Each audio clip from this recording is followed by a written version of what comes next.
যুদ্ধবিরতি লঙ্ঘন করেছে ইসরায়েল। ইসরায়েল লেবাননে ব্যাপক বিমান হামলা চালিয়েছে। ইসরায়েলি বাহিনীর দাবি অনুযায়ী তারা মাত্র 10 মিনিটে 100টি লক্ষ্যবস্তুতে 160টি বোমা নিক্ষেপ করেছে। ওয়াশিংটন প্রশাসন এই পরিস্থিতি নিয়ে একটি কৌশলী অবস্থান গ্রহণ করেছে।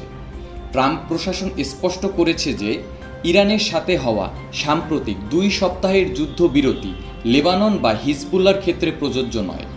এর পাশাপাশি তিনি হুঁশিয়ারি দিয়ে বলেন, ইরান কর্তৃক হরমুজ প্রণালী বন্ধ করে দেওয়ার বিষয়টি সম্পূর্ণ অগ্রহণযোগ্য এবং অবিলম্বে এটি খুলে দেওয়ার দাবি জানিয়েছেন। ইরান এই হামলার কঠোর নিন্দা এবং তাদের প্রতিক্রিয়া জানিয়েছে। চুক্তি ভঙ্গের অভিযোগ।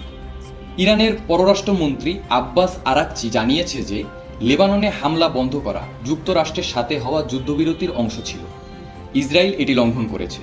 এর পাশাপাশি ইরান সতর্ক করেছে যে ইসরায়েল যদি লেবাননে হামলা অব্যাহত রাখে তবে তারা যুদ্ধবিরতি থেকে সরে আসবে এবং পাল্টা প্রতিশোধ নেবে। হরমুজ প্রণালী বন্ধ। ইসরায়েলি হামলার প্রতিবাদে ইরান হরমুজ প্রণালী পুনরায় বন্ধ করে দিয়েছে, যা বিশ্ব অর্থনীতি ও জ্বালানি বাজারে বড় প্রভাব ফেলছে। জাতিসংঘ এই রক্তক্ষয়ী সংঘাত নিয়ে গভীর উদ্বেগ প্রকাশ করেছে। সেক্রেটারি জেনারেল অ্যান্তোনিও গুতেরেস এই হামলার তীব্র নিন্দা জানিয়েছে। এই হামলা আঞ্চলিক শান্তি প্রতিষ্ঠাকে বাধাগ্রস্ত করছে। তিনি অবিলম্বে শত্রুতা বন্ধের আহ্বান জানিয়েছেন।